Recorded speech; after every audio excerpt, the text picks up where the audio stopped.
is shiny as new. Someone asked me if I was going to make a video about the new Animaniacs series that just premiered on Hulu. And I think it says a lot that I actually haven't revisited the series since I first watched it. I mean, I watched it once all the way through. In fact, I bought Hulu around Christmas time for like a $2 a month deal. That's going to go up pretty soon, but until then I was like, this is the perfect time to jump on. Watch Animaniacs and Bob's Burgers maybe. And then, like anything else that catches my eye. But I watched it once all the way through, watched it again for the Hello Nurse video, and then just kind of, then never really thought about it again. Not that it's not good.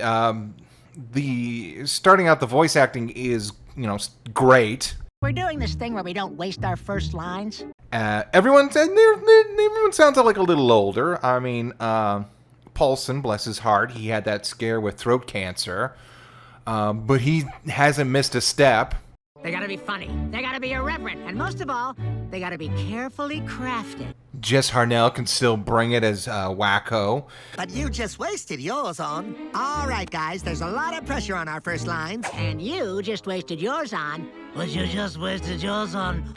And Tress MacNeille, I think, is my favorite because she's got like a lower, more sultry, more sassy tone now. And something that really captures the intricacies of your character for old and new fans alike.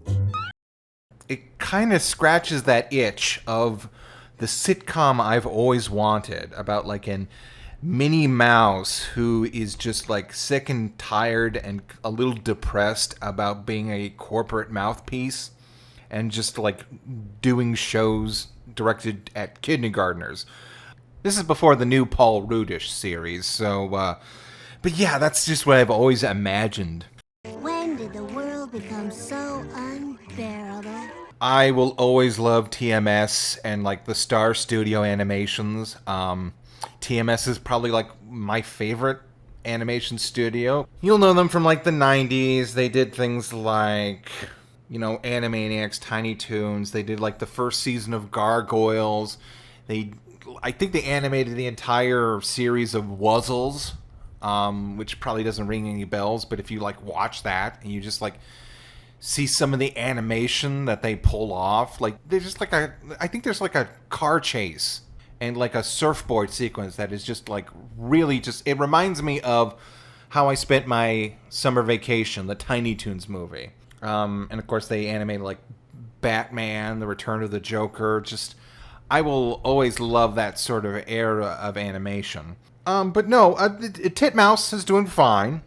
Like, it's fantastic. They really like nailed down these new characters, the new character designs. And there are other times when you can kind of tell that it's a little bit tweeny, but it's fine. It's fine. All of this is done in-house, I think. You got new tools. You've got Toon Boom. The style of the humans is a little different, I'll say.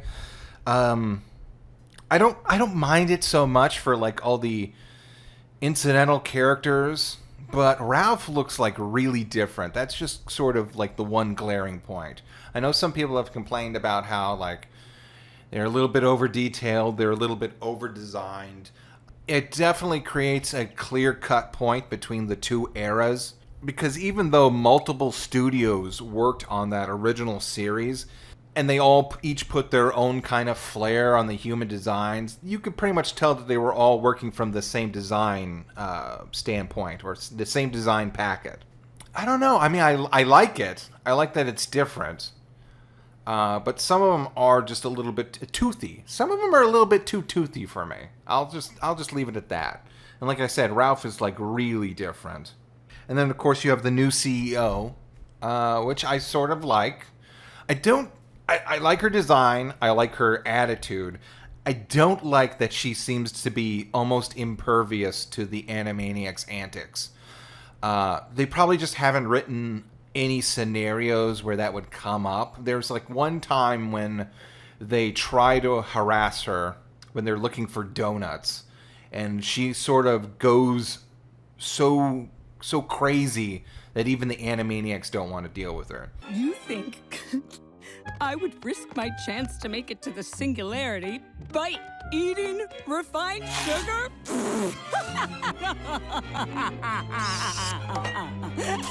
I think she prescribes to the idea that she can have her brain put into a robot at some point. They don't say that, which makes me think that like a writer or some sort of producer heard a wackadoo executive say that once, and then they put it in the show.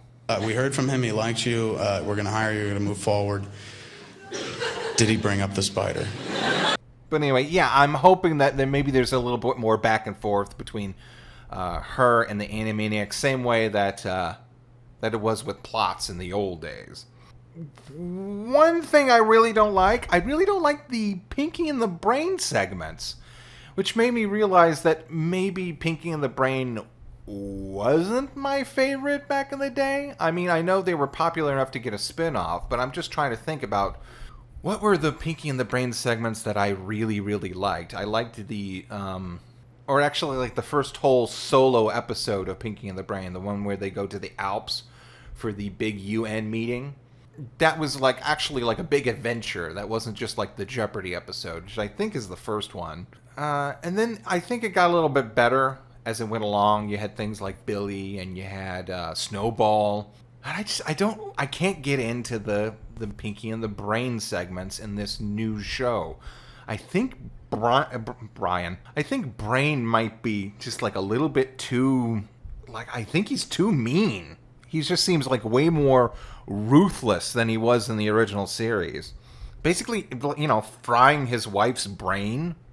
I like the wife. I like I forget her name, but I like her design. I like how she's basically a combination of Snowball and Billy from the original series. I don't know why they wouldn't bring those characters back. I think it might have something to do with, again, I sort of went over this in the Hello Nurse video, how a lot of the characters that dropped out are because they came from different writers who are not on this project. But when that happens, like, you're stuck with Pinky and the Brain and then the Animaniacs, I'm not really into, like, one half of the show already. And then on top of that, you got some segments which are just kind of the Animaniacs, they're just kind of like, you know, they're okay, but they're not things I revisit. Like I say, my favorite parts of the Animaniacs one would be, I like the Olympic segment. I recently spoke to his brother. And I recently spoke to his sister. They both agree. He can't swim. I like that character, how he returns at the very end. I like the clown episode. That one was weird. It was just a good segment, a good Animaniacs segment, but it was also like got really heavy when Penny Nichols or Nikolai's or Penny whatever, when the clown was spooking Yakko, and Yakko got really like scared about the fact that he might not be as funny as he thinks he is. Come on, man, say something. React! Can't you hear me?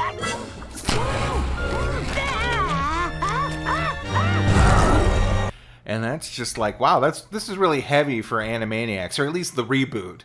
Does anyone remember that one episode of the original series where Slappy watched too much, like, trash TV and had to be instituted?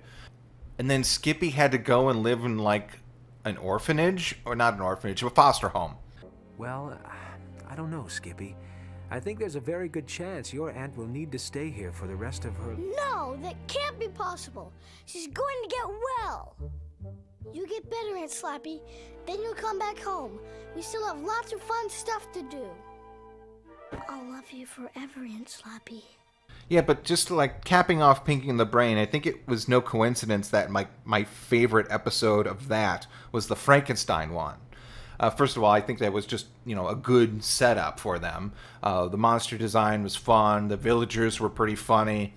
But it's only like the one time that Brain like actually consoles Pinky about the loss of his bride. I'm sorry, Pigor, but it's probably for the best. She was the love of my life. No, I meant the average lifespan of a laboratory monster is 3 months at best. Either way, it would have ended in unbearable tragedy. Such is the nature of life, I suppose. Suffering and then darkness. But because they haven't really replaced any of those segments, like the Good Feathers or Minerva Mink or anything like that. There was one short about an alien and a little girl that it was basically like Pinky and the Brain and Elmira, but with like a little girl that I think they recorded, like it's actual like dialogue from like a little girl. And then there was one segment that I liked. It was Bump in the Night or something, where a bunch of it was just eyeballs. But I liked it. It was like, had really good voice work and was like really creative for what it was. Even the Animaniacs are a little bit meaner. They sort of make a big deal about how they're going to help Scratch and Sniff in like the last episode. What if we help him? Help Scratch and Sniff? Come on, Sibs. New reboot, new us. Besides, we want the old Scratchy back, don't we? Which doesn't really track because in the original episode, they liked Scratch and Sniff. There was plenty of time. They tried to get him out of a ticket one time. People have complained about the politics. I don't know where the hell that's coming from because the show was pretty much always left-leaning. According to this, I'd say we've lost our way. This isn't a map. It's a campaign flyer for the Republican Party. I know. That's why I'd say we've lost our way. As a country, I mean. I think it did court a lot of maybe the right-wing crowd and the fact that you had a character like Slappy, who at the time was giving this big pushback against, like, hey, cartoons can't have violence in them anymore. And she was explicitly, a voice was saying, oh, that's bullshit. You can totally, throw sticks of dynamite around and everything. Bun Control, I think, exhibits some of the best and worst of the show. It had great animation and a good message, a message that I think needs to be heard.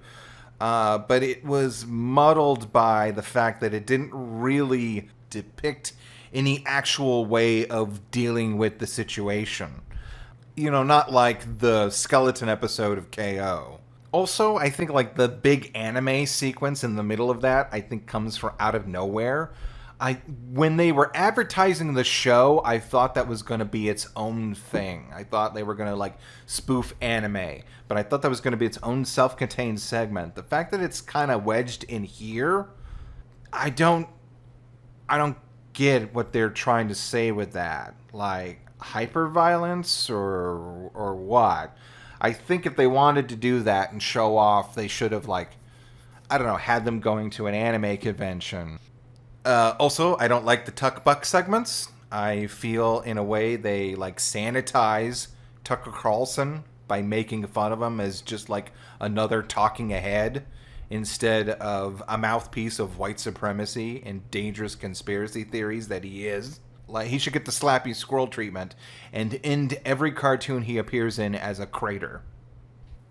So closing on my favorite things about the series, I like the new redesign. I think they're very neat. Streamlined. Like that vector line style is a little bit too clean, but again, this is nitpicking. I like their sort of new nemesis in the form of the German athlete. I did like the 2 times he appeared, and though that sort of dynamic did get a laugh out of me. We're gonna have to cut this line if we're gonna save Scratchy.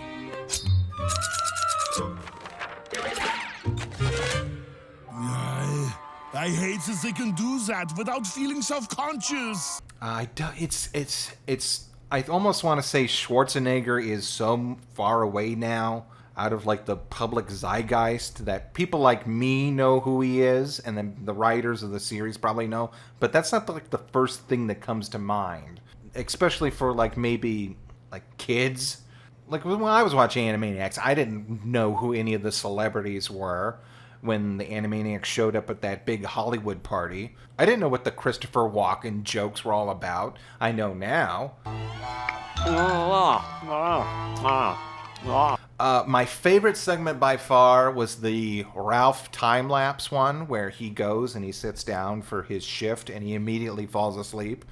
And it shows like a vampire breaking into the studio lot and the Animaniacs basically having to deal with it.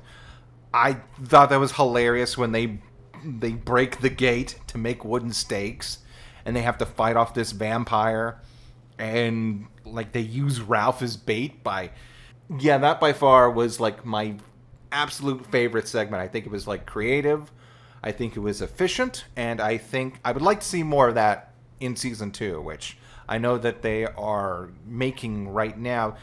Someone said, I don't know who on staff said it, but they said the new season was going to be darker.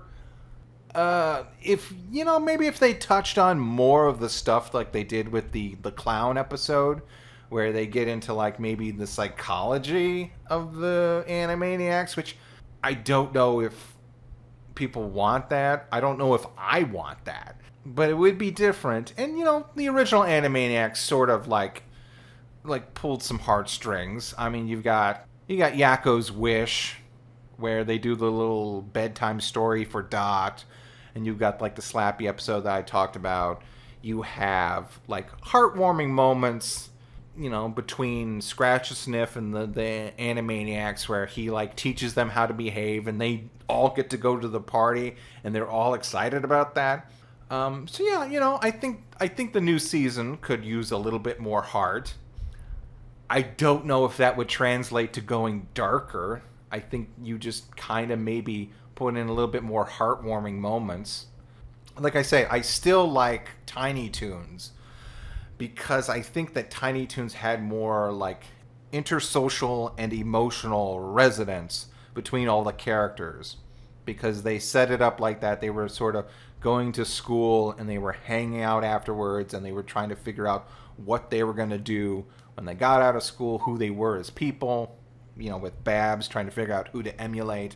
I think that sort of was missing from Animaniacs. Animaniacs sort of had more interesting segments between like the entire cast, and like I said, they're missing here. So season 2, hopefully they just have inject a little bit more emotion into it, not go overboard and go grimdark and shit like that, or melodramatic, but and also maybe just try to make some new segments. Like if you can't bring back Minerva Mink and the Good Feathers and Mindy's and Buttons, try to come up with something that can fill those shoes. Because I'm a little tired of Pinky and the Brain.